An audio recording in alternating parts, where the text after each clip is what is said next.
Bismillahirrahmanirrahim. Assalamualaikum warahmatullahi wabarakatuh. Nama saya Muhammad Rizwan bin Saleh. Nombor metrik 260660. Saya Nordina binti Syarani, nombor metrik 260760. Assalamualaikum, saya Muhammad Faiz bin Muhammad Jamal, nombor metrik 260718. Assalamualaikum, saya Juliana binti Ibrahim, nombor metrik 260618. Saya Cik Muhammad Temizi bin Cik Abdullah, nombor metrik 265301. Okey, bismillahirrahmanirrahim. Okey, hari ini saya akan menerangkan isu konflik pembinaan sebuah projek pembinaan Pasar Payang Terengganu yang baru setinggi 4 tingkat bagi menggantikan bangunan yang lama dan sudah disahkan tidak selamat diduduki oleh pihak Kerajaan Negeri Terengganu. Bukan itu saja, keadaan Pasar Payang yang sedia ada sudah tidak lagi sesuai kerana keadaan pasar itu yang sempit, bocor, kotor dan tidak sesuai dengan imej Terengganu sebagai bandaraya warisan pesisir air. Namun begitu, terdapat juga tentangan dan ketidakpersetujuan dari peniaga dan rakyat tempatan di sekitar tersebut mengenai cadangan kerajaan dengan pembinaan ini.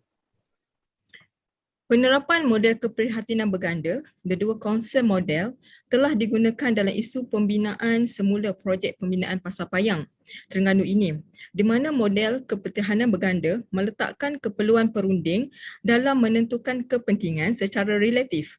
Keutamaan adalah berdasarkan kepada dua dimensi, iaitu keprihatinan terhadap hasil yang diperolehi oleh kalangan peniaga yang diwakili oleh Persatuan Peniaga dan Penjajah Pasar Payang serta Persatuan Pelancong. Keprihatinan terhadap apa yang akan diperoleh oleh kerajaan itu sendiri. 4 strategi yang boleh digunakan perunding dalam menentukan hasil dalam sesuatu perundingan. Terdapat 4 strategi di dalam model ini bagi mendapatkan keputusan yang nyata, iaitu bekerjasama, penyesuaian, pertandingan dan penyingkiran. Okey, baik. Seterusnya, di antara elemen-elemen pengajaran yang diperolehi adalah mengatasi isu dan konflik yang berlaku. Satu kajian yang menyeluruh terhadap perundingan perlulah dibuat secara lebih terperinci.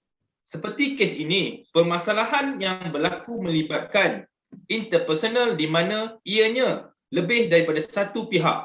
Elemen utama yang terlibat iaitu penghantar mesej sederhana dan penerima serta maklum balas. Ini kerana menunjukkan kedua-dua pihak mempunyai matlamat yang sama, iaitu membina infrastruktur bangunan baru dan memberi keselesaan kepada para peniaga di samping meningkatkan ekonomi dan pelancongan. Menerusi matlamat rundingan tersebut juga dalam memastikan kedua-dua pihak di antara Kerajaan Negeri Terengganu dan peniaga mencapai objektif masing-masing meskipun terdapat percanggahan pandangan antara satu sama lain, maka kesemua pihak perlu menggunakan strategi perundingan dalam menyelesaikan sebarang isu yang berlaku. Okey, dalam kes pembinaan semula Pasar Payang ini mesti mengikut persetujuan sama di antara parti pembangkang, kerajaan negeri dan kalangan peniaga yang diwakili oleh Persatuan Peniaga dan Penjaja Pasar Payang serta Persatuan Pelancong. Okey, bagi mendapatkan persetujuan yang berkesan tanpa berlakunya masalah dan persengketaan adalah kita semestinya memberi tumpuan kepada persamaan dan bukan kepada perbezaan. Yang kedua, ketengahkan keperluan dan bukan kedudukan. Dan ketiga, memberikan komitmen dalam memenuhi kehendak semua yang terlibat. Okey, selain itu bertukar maklumat dan idea pandangan bagi semua pihak dan seterusnya cari pilihan untuk kebaikan kedua-dua belah pihak. Okey, kesimpulan konflik menghasilkan kedua-dua kesan baik dan buruk. Konflik menimbulkan kesan baik kerana ia mencetuskan usaha yang bersungguh-sungguh untuk menyelesaikan sehingga menghasilkan idea yang bernas, kreatif dan berkualiti. Ia boleh menyelesaikan isu-isu besar dan mencabar.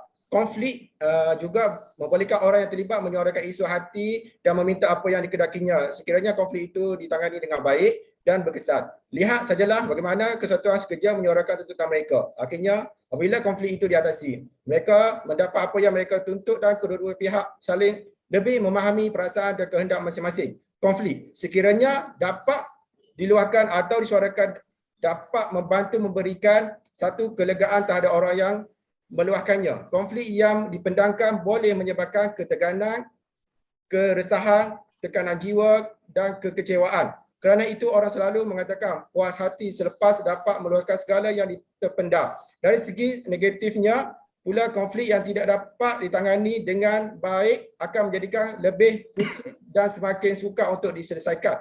Ia boleh menjadikan satu isu akhirnya menciptakan situasi yang lebih tegang dan kritikal. Konflik boleh menimbulkan kekecewaan dan pergolakan. Sekian, terima kasih daripada pulang kami.